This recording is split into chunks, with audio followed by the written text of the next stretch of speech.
Hello students, आइए देखते हैं चैप्टर 4 की 7वीं हेडिंग आणविक कक्षक सिद्धांत मॉलिक्यूलर ऑर्बिटल थियरी के बारे में। मैं मनीष गुप्ता अपने चैनल में आपका स्वागत करता हूं। ध्यान से समझिएगा आणविक कक्षक सिद्धांत में क्या बातें बताई गई हैं। आणविक कक्षक सिद्धांत एफ हुंड तथा आर.एस. मुलिकन द्वारा सन 1932 में विकसित किया गया है। ठीक है, आणविक कक्षक सिद्धांत जो है एफ हुंड और आर.एस. मुलिकन के द्वारा सन 1932 में विकसित किया गया। इस सिद्धांत के मुख्य लक्षण निम्नलिखित हैं। ध्यान से समझिएगा इस सिद्धांत में क्या क्या बातें बताई गई हैं। पहला जो है नंबर 1, जिस प्रकार परमाणु में इलेक्ट्रॉन विभिन्न परमाणु कक्षकों में उपस्थित रहते हैं, जिस प्रकार परमाणु में इलेक्ट्रॉन विभिन्न परमाणु कक्षकों में उपस्थित रहते हैं, ठीक उसी प्रकार अणु में इलेक्ट्रॉन विभिन्न आणविक कक्षकों में उपस्थित रहते हैं। ठीक है, आपको बताया जा रहा है आणविक कक्षक सिद्धांत अर्थात अणु बनने के लिए। इससे पहले आपको हाइड्रोजन के बारे में, परमाणु सिद्धांत बताया जा रहा था, परमाणु के बारे में। अब परमाणुओं के मिलने से अणु बनेगा, अणु के बारे में आपको समझाया जा रहा है आणविक कक्षक सिद्धांत में। तो इसमें बताया गया पहला कि जिस प्रकार परमाणु में इलेक्ट्रॉन विभिन्न परमाणु कक्षकों में एटॉमिक ऑर्बिटल में उपस्थित रहते हैं, उसी तरह से अणु में मॉलिक्यूल में इलेक्ट्रॉन विभिन्न आणविक कक्षकों में उपस्थित रहते हैं, मॉलिक्यूलर ऑर्बिट में उपस्थित रहते हैं। ठीक है, तो जिस प्रकार परमाणु में इलेक्ट्रॉन विभिन्न परमाणु कक्षकों में उपस्थित रहते हैं, उसी प्रकार अणु में इलेक्ट्रॉन विभिन्न आणविक कक्षकों में उपस्थित रहते हैं। दूसरी बात, आणविक कक्षक तुल्य ऊर्जाओं या उपयुक्त सममित परमाणु कक्षकों के संयोग से बनते हैं। ठीक है, आणविक कक्षक कैसे बनेंगे? तुल्य ऊर्जाओं, ठीक है, लगभग समान ऊर्जा हो, तुल्य ऊर्जा हो, बराबर ऊर्जा हो और उपयुक्त सममित हो। ठीक है, उनकी सिमेट्री भी उपयुक्त हो, उचित हो, सही हो। ठीक है, समान ऊर्जा और सही सिमेट्री के परमाणु कक्षक आपस में जब संयोग करते हैं, आपस में जब मिलते हैं, तब आणविक कक्षक का निर्माण होता है। तो आणविक कक्षक तुल्य ऊर्जाओं और उपयुक्त सममित परमाणु कक्षकों के संयोग से बनते हैं, कॉम्बिनेशन से बनते हैं। ठीक है, तो पहली बात इसमें क्या बताया गया था आणविक कक्षक सिद्धांत में? पहली बात आपको यह बताया गया कि जिस प्रकार परमाणु में इलेक्ट्रॉन विभिन्न परमाणु कक्षकों में उपस्थित रहते हैं, उसी प्रकार अणु में इलेक्ट्रॉन विभिन्न आणविक कक्षकों में उपस्थित रहते हैं। ठीक, दूसरी बात, आणविक कक्षक तुल्य ऊर्जाओं और उपयुक्त सममिति परमाणु कक्षकों के संयोग से बनते हैं। तीसरी बात देखें ध्यान से,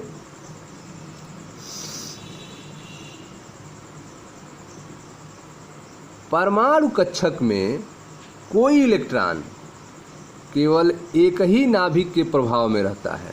ठीक है, परमाणु कक्षक में कोई इलेक्ट्रॉन जो है केवल एक ही नाभिक के प्रभाव में रहता है, जबकि आणविक कक्षक में उपस्थित इलेक्ट्रॉन दो या दो से अधिक नाभिकों के प्रभाव में रहते हैं।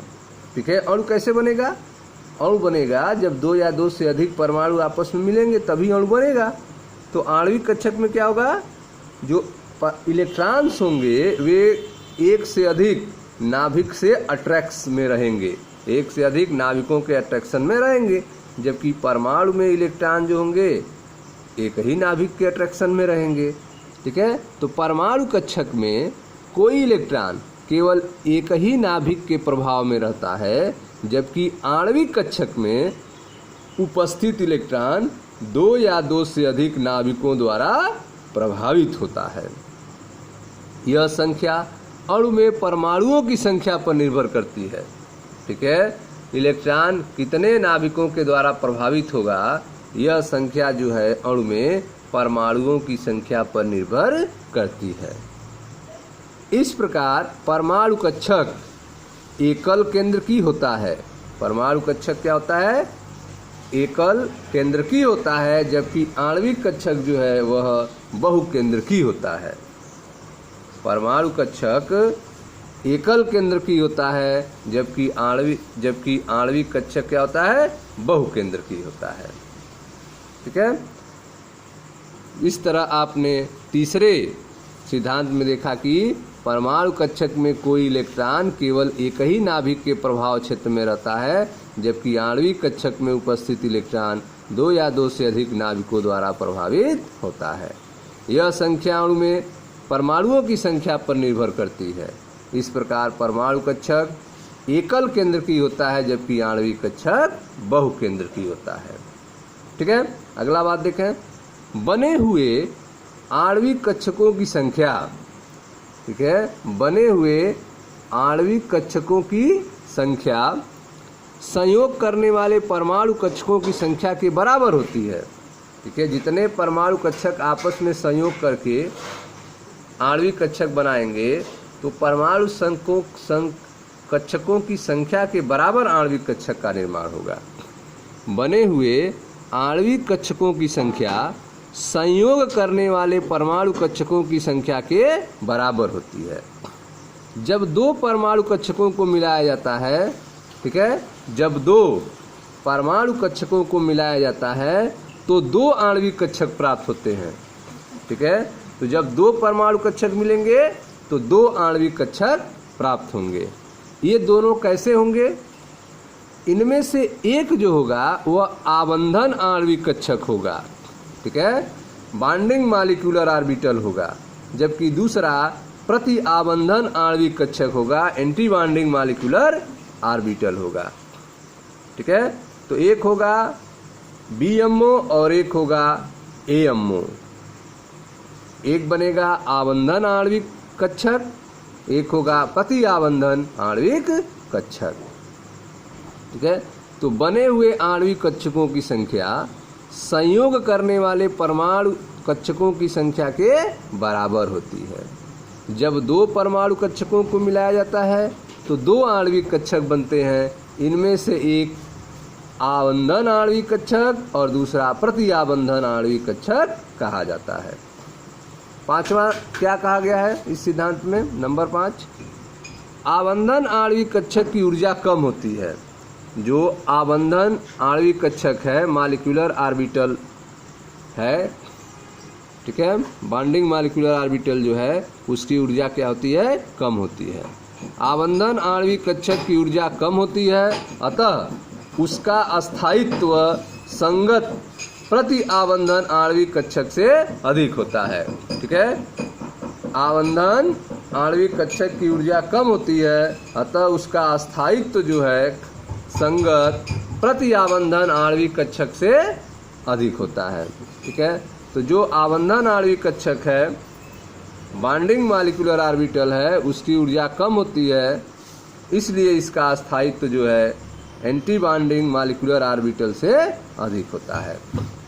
6वां बात जो बताई गई इसमें, जिस प्रकार किसी परमाणु के नाभिक के चारों ओर, जिस प्रकार किसी परमाणु के नाभिक के चारों ओर इलेक्ट्रॉन प्रायिकता वितरण परमाणु कक्षक द्वारा दिया जाता है, जिस प्रकार किसी परमाणु के नाभिक के चारों ओर इलेक्ट्रॉन प्रायिकता वितरण परमाणु कक्षक के द्वारा दिया जाता है, उसी प्रकार किसी अणु में नाभिकों के समूहों के चारों ओर, नाभिकों के समूहों के चारों ओर इलेक्ट्रॉन प्रायिकता वितरण आणविक कक्षक द्वारा दिया जाता है। ठीक है। जिस प्रकार किसी परमाणु के नाभिक के चारों ओर इलेक्ट्रॉन प्रायिकता का वितरण परमाणु कक्षकों के द्वारा दिया जाता है, उसी प्रकार अणु में नाभिकों के समूहों के चारों ओर इलेक्ट्रॉन प्रायिकता वितरण आणविक कक्षक द्वारा दिया जाता है। लास्ट जो बातें कही गई हैं इसमें, परमाणु कक्षकों की भांति आणविक कक्षकों को भी पाउली सिद्धांत तथा हुंड के नियम का पालन करते हुए अबाउ नियम के अनुसार भरा जाता है। ठीक है। परमाणु कक्षकों की भांति आणविक कक्षकों को भी पाउलू सिद्धांत, हुंड के नियम का पालन करते हुए तथा अबाउ नियम के अनुसार भरा जाता है। ठीक है। तो इस तरह से इसमें 7 बातें बताई गई हैं आणविक कक्षक सिद्धांत में। ठीक है। यह आणविक कक्षक सिद्धांत जो है एफ हुंड और आर.एस. मूलिकन द्वारा सन 1932 में विकसित किया गया था। इस सिद्धांत में मुख्य लक्षण जो हैं 6 हैं, 7 हैं। इन 7 लक्षण में क्या क्या बातें बताई गई हैं? तो पहली बात आपको बताया गया कि इसमें यह बताया गया है कि जिस प्रकार परमाणु में इलेक्ट्रॉन विभिन्न परमाणु कक्षकों में उपस्थित होते हैं, उसी प्रकार अणु में इलेक्ट्रॉन विभिन्न आणविक कक्षकों में उपस्थित रहते हैं। दूसरी बात, आणविक कक्षक तुल्य ऊर्जाओं एवं उपयुक्त सममित परमाणु कक्षकों के संयोग से बनते हैं। आणविक कक्षक जो हैं वे तुल्य ऊर्जाओं और उपयुक्त सममिति परमाणु कक्षकों के संयोग से बनते हैं। तीसरी बात, परमाणु कक्षक में कोई इलेक्ट्रॉन केवल एक ही नाभिक के प्रभाव में रहता है, जबकि आणविक कक्षक में उपस्थित इलेक्ट्रॉन 2 या 2 से अधिक नाभिकों द्वारा प्रभावित होता है। यह संख्या अणु में परमाणुओं की संख्या पर निर्भर करती है। इस प्रकार परमाणु कक्षक एकल केंद्र की होता है, जबकि आणविक कक्षक बहुकेंद्रीय की होता है। ठीक है। चौथी बात जो बताई गई है कि बने हुए आणविक कक्षकों की संख्या संयोग करने वाले परमाणु कक्षकों की संख्या के बराबर होती है। जब 2 परमाणु कक्षकों को मिलाया जाता है तो 2 आणविक कक्षक प्राप्त होते हैं। इनमें से एक आबंधन आणविक कक्षक होता है और जबकि दूसरा प्रति आबंधन आणविक कक्षक कहा जाता है। पांचवी बात, आबंधन आणविक कक्षक की ऊर्जा कम होती है, अतः उसका स्थायित्व संगत प्रति आबंधन आणविक कक्षक से अधिक होता है। छठवें बात में बताया गया है कि जिस प्रकार किसी परमाणु के नाभिक के चारों ओर इलेक्ट्रॉन प्रायिकता वितरण परमाणु कक्षक के द्वारा दिया जाता है, उसी प्रकार किसी अणु में नाभिक के समूहों के चारों ओर इलेक्ट्रॉन प्रायिकता वितरण आणविक कक्षक द्वारा दिया जाता है। लास्ट में जो बताया गया कि पावली कक्षकों की भांति परमाणु कक्षकों की भांति आणविक कक्षकों को भी परमाणु कक्षकों की भांति आणविक कक्षकों को भी पाउली सिद्धांत हुंड के नियम का पालन करते हुए अबाउ नियम के अनुसार भरा जाता है। ठीक है स्टूडेंट्स, तो यह था आपके 7 बातें जो आणविक कक्षक सिद्धांत में बताई गई थी। अब नेक्स्ट वीडियो में हम आपको आणविक कक्षकों के निर्माण के बारे में बताएंगे। मैं मनीष गुप्ता अपने चैनल में आपका स्वागत करता हूँ। वीडियो को लाइक करें, शेयर करें, चैनल को सब्सक्राइब करें। धन्यवाद दोस्तों।